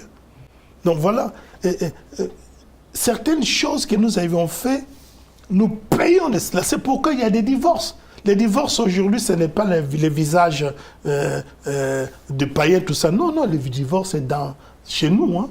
Nous, les chrétiens. Nous, les chrétiens, il y a tellement de problèmes. C'est pourquoi le discernement est très, très important. Il n'y a pas de cadre. Hein. Nous, comme nous sommes des pasteurs là, que tous les même genre, je m'adresse même au président de la pastorale. Quand nous allons à la pastorale, toutes les réunions, c'est abarababa, orokakabaraba, toujours spirituel. Il y a des problèmes dans les familles. Quand j'ai des problèmes avec ma femme, j'ai des problèmes avec un pasteur, j'ai des problèmes avec ces sources-là, tous ces cadres-là, il n'y en a pas. Il n'y en a pas. Où est-ce que le pasteur, nous sommes toujours au front? On est toujours au front. On reçoit des balles, des attaques et tout cela. Mais il n'y a pas un lieu où je peux dire, voilà, il y a des balles, il y a des ceci. Même si on a envie, bon, on n'a pas confiance. Quand je veux dire, il y a ça. Ça se retourne contre toi. Ça se retourne contre toi. Les gens prennent ça devient une arme contre toi. Ouais. Maintenant, ça va s'entendre dans tout Paris. Là, ça pose des problèmes. Alors, c'est pourquoi l'homme de Dieu est toujours souvent seul. On a peur. Moi, souvent, aujourd'hui, je dis, je laisse l'église, je vais à la maison, je fais ce que je peux et je reste à la maison. Parce que maintenant, on n'a plus confiance. Avec qui? Deux personnes ne peuvent pas s'accorder s'ils ne s'entendent pas. Ça pose des problèmes, maman. Et c'est très difficile. Moi, je m'adresse aux jeunes. Vous qui êtes jeunes, Prenez soin de vos femmes. Prenez soin de vos enfants. Il y avait un jour, il y a un pasteur qui m'avait raconté, il y avait un jeune homme de 4 ans, 5 ans. Son père n'a jamais eu le temps pour lui. Papa, viens, on va faire. Non, non, je n'ai pas le temps. Va voir ta maman. C'est toujours comme ça. Même pour faire les devoirs. Au lieu de faire les devoirs avec nos enfants, nous, notre devoir, c'est mal la grosse Bible. On n'a pas le temps de regarder les enfants. On n'a pas... Les enfants là n'ont pas un autre papa, ils n'ont pas une autre maman, ce n'est que vous. Vous devez prenez le temps de parler avec vos enfants, de discuter avec vos enfants, de jeter un coup d'œil au cahier, au devoir des enfants. Souvent, c'est aller voir ta maman, va voir ta maman, et va aller voir la maman. Trop disponible pour les fidèles. Et pour les fidèles, les téléphones doivent sur 24 sur 24 ne touchent pas. On m'appelle à minuit, j'arrive, je vais à un tel, tout ça, comme ci, comme ça. J'ai terminé les cultes, je vous dis des choses que je faisais. On termine les cultes à 13h, à la maison j'arrive à 20h, des fois à minuit, des heures sup. On n'a pas le temps. Là, il y a certaines choses que je paye jusqu'à aujourd'hui. Et Dieu n'est pas pour ce genre de choses. Dieu n'est pas pour ce genre de choses.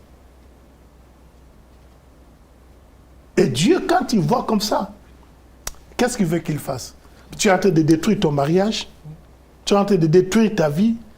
Il y a beaucoup de couples, de pasteurs, de chrétiens. On ne peut pas parler de couples, ils sont déjà divisés, séparés depuis longtemps. Ils font semblant.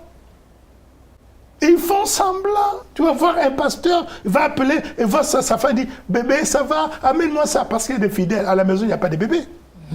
Il n'y a pas de bébé. On joue, donc on vit dans l'hypocrisie. Dans l'hypocrisie, il n'y a plus de mariage. Mais le revenu, je vous dis, ce n'est pas total. Cet enfant, un jour, il a dit, j'étais avec mon père, j'ai gagné bien ma vie. J'étais bien heureux. Aujourd'hui, dans les temps dans lesquels je me trouve aujourd'hui, je commence même à me contacter des éléments infects, manger ce que le porc mange. Je me lèverai, je retournerai vers mon père lui dire, papa, j'ai péché contre toi et contre Dieu. Ce n'est pas un péché de demander pardon à ta femme. Nous avons nos femmes à nous. Nous qui sommes des pasteurs, nos femmes à nous sont frustrées. Elles reçoivent beaucoup de choses. Beaucoup d'attaques. Les humiliations. Mais ce ne sont pas elles qui ont été choisies. C'est nous qui avons été choisis par Dieu. Et nous imposons nos ministères. Nous imposons des jeûnes et prières dans nos maisons. Dans nos maisons, qu'il n'y a que la spiritualité. On sacrifie même nos familles pour des fidèles. Peut-être ces fidèles-là chez eux à la maison, ils sont bien. C'est pourquoi je parle avec un cœur serré. Ce sont des choses que j'ai vécues.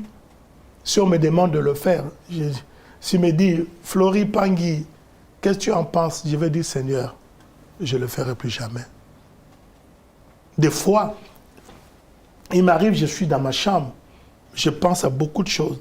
Je pense à mes enfants, je pense dans beaucoup de choses, dans ma famille, dans ma maison. Quelquefois, je peux prier, mais la prière ne sort plus. Ce sont des larmes qui coulent. Parce que j'ai dit, Seigneur, si on pouvait refaire, que je puisse me rattraper. Mais le temps ne marche pas avec nous. Le temps est pour Dieu.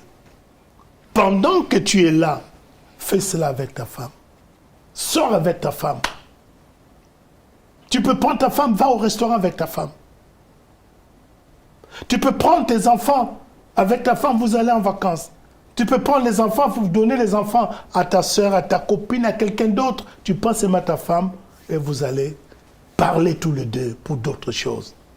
nous ne devons pas rester toujours. Moi, je faisais du 1er janvier au 31 décembre. Je suis à l'église, je fais tout à l'église, je voyage tout seul, je laisse tout le monde, je suis là. Mais ne le faites pas. Ne le faites pas. Vivez votre vie. Vivez votre vie pénible, convenablement. Amen. Si toi, tu ne le fais pas, tu ne gères pas bien ta femme, tu ne gères pas bien ta famille, il y a quelqu'un d'autre qui viendra rentrer dans votre maison, il viendra saccager la maison, détruire la maison. Et cet enfant, il avait 5 ans. Son père n'avait jamais eu le temps pour lui. Il était toujours dans son travail. Un jour, la peur lui dit, viens, ton enfant s'est fait renverser, il a été victime d'un accident, renversé par un véhicule. Il vient, court directement jusqu'à l'hôpital, au chevet de lit, il regarde l'enfant. L'enfant dit, papa, j'ai mal partout. Papa, j'ai mal partout. Papa, tu m'avais promis les vélos, tu as dit que j'allais voir maman. Comment on va faire, papa? Papa, j'ai mal. Cet enfant, il avait un seul enfant de 4 ou 5 ans. L'enfant est parti, il est décédé. Comment tu peux récupérer cet enfant? C'est déjà trop tard. Il y a certaines choses que Dieu nous permet de le faire. Et il nous permet de s'occuper. Avoir des enfants, c'est une bénédiction. Mais si toi, tu ne t'occupes pas de tes enfants, qui va le faire? Qui va s'en occuper? Si tes enfants, nos enfants ne jouissent pas comme les autres enfants à l'école, ils reviennent des vacances, ils racontent des histoires, j'étais avec papa, avec maman. Toi, tu n'as pas le temps de le faire. Tu dois changer. Ne sois pas plus spirituel que le Saint-Esprit lui-même. Voilà, maman, ça me fait mal quand ce genre de choses. Celles qui souffrent, ce sont nos sœurs qui souffrent à la maison, nos femmes qui souffrent à la maison. Par des propos durs. On a des mots très durs, méchants, vis-à-vis de nos femmes. Ce n'est pas une bénédiction. En continuant comme ça, on va dire que nous sommes des païens. Certains païens sont mieux que nous. Certains païens vivent mieux avec leurs épouses, avec leurs enfants. Ils sont tendres. Il y a une communion, une complicité entre lui et sa femme. Mais nous, toujours Bible, molimo. Donc les païens, même leur langage est bien plus tendre que le langage de certains serviteurs de Dieu à la maison. Certains serviteurs de Dieu à la maison, leur langage n'est pas même succulent. Il n'y a pas de miel. Il n'y a que des mots terribles, des méchancetés, des mots durs.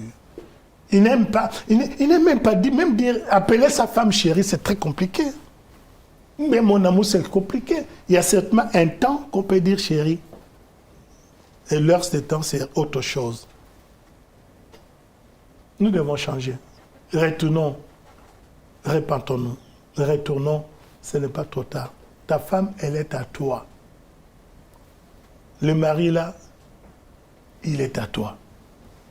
C'est pourquoi, moi, j'ai dit, ça n'engage que moi. Comme souvent, il y a certains jeunes m'appellent, beaucoup m'appellent, et je viens leur donner des conseils. Souvent, ils disent que le père de la ville. Oui, je suis le père de la ville, je m'adresse à vous. Vous devez changer. Amen. Le ministère, il est trompeux. Moi, à un moment donné, je m'occupais plus à rien.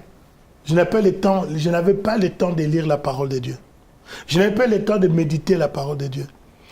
Donc, c'était la gloire floripante. J'avais un chanteur terrible et tout cela, etc., etc. Mais, plus de l'élévation est là. Quand tu vas tomber, ça fait très mal. Hein? Occupons-nous de nos femmes. Occupons-nous, prenons soin de nos enfants. Et bien sûr, de l'œuvre de Dieu. Et Dieu sera avec nous. Waouh. C'est fort tout ce qui a été dit là. En tout cas, je crois que si lui il est passé par là et qu'il vous donne le conseil qu'il vous donne, ouvrez bien vos oreilles et en tout cas, écoutez et mettez ça en pratique. Alors, on arrive à la fin, apôtre, mais il y a une chose dont on n'a pas évoqué ici. Vous avez quand même certes subi beaucoup de coups durs, mais il y a un coup quand même qui vous a marqué au plus profond de vous-même, votre propre beau-frère, beau-fils, beau-frère, qui a détruit l'Église. Ah, maman.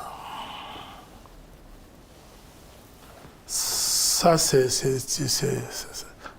j'ai appris à l'oublier, maman. Comment on peut faire ça? On peut être, soit on a un mauvais cœur, soit être influencé par d'autres. Je crois que lui, il a été influencé par d'autres hommes de Dieu. Et il n'a pas regardé qu'il a épousé votre sœur? Quelquefois, on a tellement envie de faire quelque chose et puis cette envie peut t'aveugler aussi. Tu ne vois rien, tu ne vois que ce que tu aimerais obtenir. Peut-être qu'il a été aveuglé. Bon, pour moi, c'est un fils. Hein?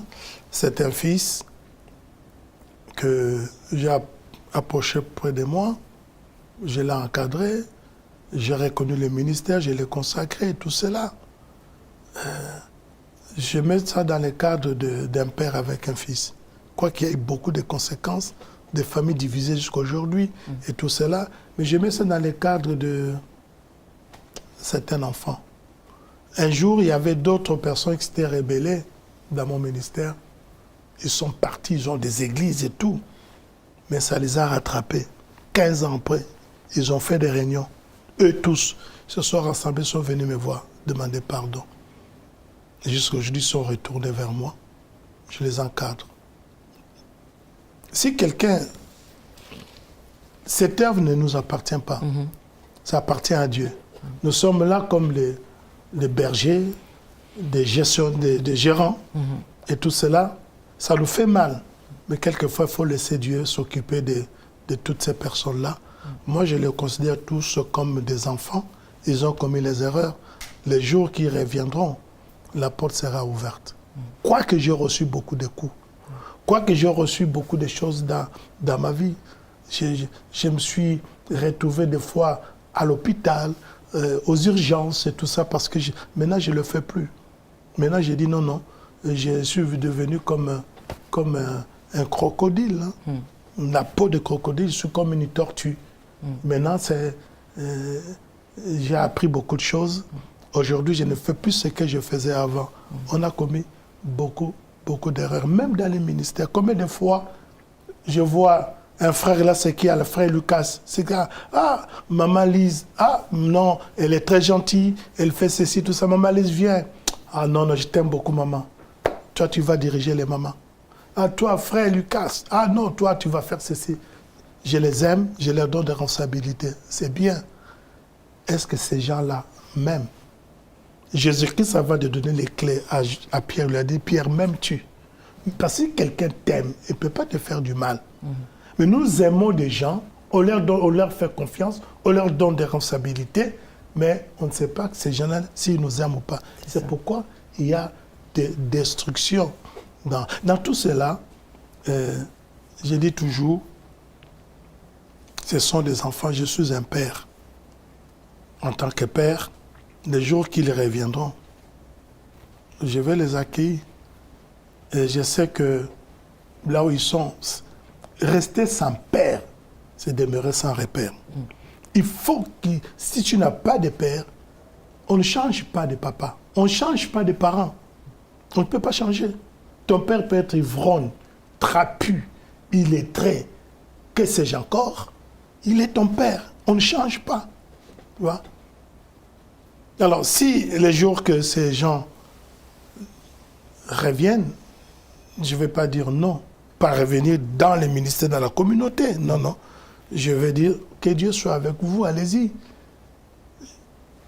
On reste prudent. Parce que si quelqu'un t'a fait du tort et tu le reçois comme avant, mais il va t'exterminer. Donc il faut être très prudent. Même dans les couples. Dans les couples, c'est tellement compliqué, il faut avoir le discernement. Même si aujourd'hui on peut dire, ah non, ce frère-là et tout ça. Des fois, quand il y a les divorces, ce n'est pas les jours là où les gens sont divorcés.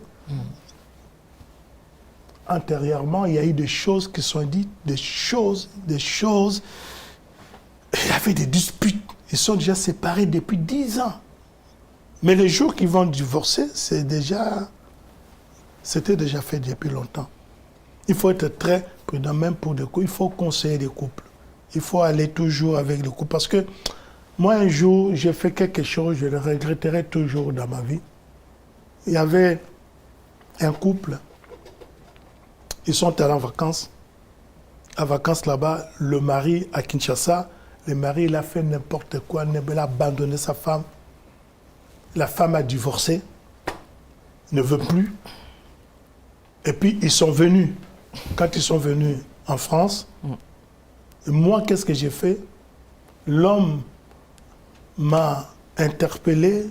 Il a demandé à ce que je veux ma femme, on veut revenir. Et tout ça, fait tout, comme la femme écoutait beaucoup. La femme est venue. J'ai essayé de parler à la femme. La femme a dit non, pour moi, lui et moi, c'est fini. On a eu 2 enfants, c'est fini, je ne veux plus de lui. J'ai subi des choses compliquées. Vous savez, cette Bible, elle est complexe, la Bible. Cette femme, elle en a souffert de cet homme, de cette vie.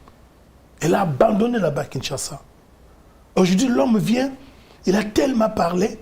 Moi, je commence à dire, oui, la Bible nous dit ce qu'il a uni, et toutes ces choses-là, c'est bien, mais la personne qui vit des choses, elle est la seule à les vivre. J'ai conseillé, j'ai exhorté, ils se sont remis pour tout ce que j'avais dit. Depuis qu'ils se sont remis ensemble, c'est à ce moment-là que l'homme a contaminé la femme avec le sida. Alors, quand je pense même au couple, des fois je dis, sans discernement, on peut dire Dieu a dit, faisons très attention. Faisons très attention. Aujourd'hui, les deux, l'homme, il a contaminé la femme. Juste aujourd'hui, elle est atteinte du sida, les deux, et tout ça. Et maintenant, les versets bibliques, on disait que non, Dieu a uni. Alors, il faut faire toujours très attention quand vous intervenez dans des couples, dans des familles, dans des choses. Satan, des fois, il fait des choses et nous ne comprenons pas. Nous, vous faites très, très attention. Et des fois, on peut vous ramener les histoires. Homme de Dieu, il ne faut jamais écouter une seule oreille. On en a 2.